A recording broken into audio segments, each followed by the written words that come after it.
ఉంటాయి. అయితే మనం ఏమనుకుంటాము, అదే రాబోయే కాలంలో అంత ఇంత ముడతారేమో ముడతలు, వాటికి నిచ్చెలు వేసి పాపుతారట వాళ్ళు. వెంపలి చెట్లకు నిచ్చెలు అంటే అది కాదని అర్థం. వెంపలి చెట్లు అంటే పనికిరాని పనులకు పెద్ద పెద్ద ప్లాన్లు వేసే వాళ్ళంతా అదే. లోకంలో పనికిరాని పనులు ఎన్నున్నాయి చెప్పండి.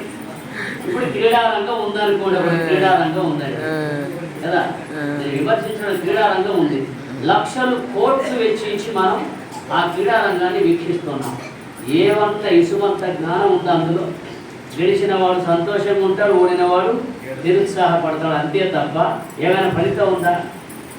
లేదు కదా. దానికి ఎంత పెద్ద పెద్ద ప్లాన్లు అండి. వాడు ఎట్లా అవుట్ అయింది చూపెడతాడు, ఏ విధంగా అవుట్ అయింది చూపెడతాడు. ఆ బ్యాగ్ తాకిందా తాకలేదా కంప్యూటర్ జూమ్ చేసి చూపెడతాడు, అది చేసి చూపెడతాడు. ఏవో పెద్ద పెద్ద ప్లాన్లే, ఈ పనికిరాని ప్లాన్లని కదా. ఇంకో విషయం, పనికిరాని వాడికి పెద్ద పెద్ద ప్లాన్ అంటే ఉపయోగార్థం లేనటువంటి యొక్క విధి విధానాలను అనుసరించడమే. ఈనాడు మానవుడు సత్యమైన జ్ఞాన సంబంధమైనటువంటి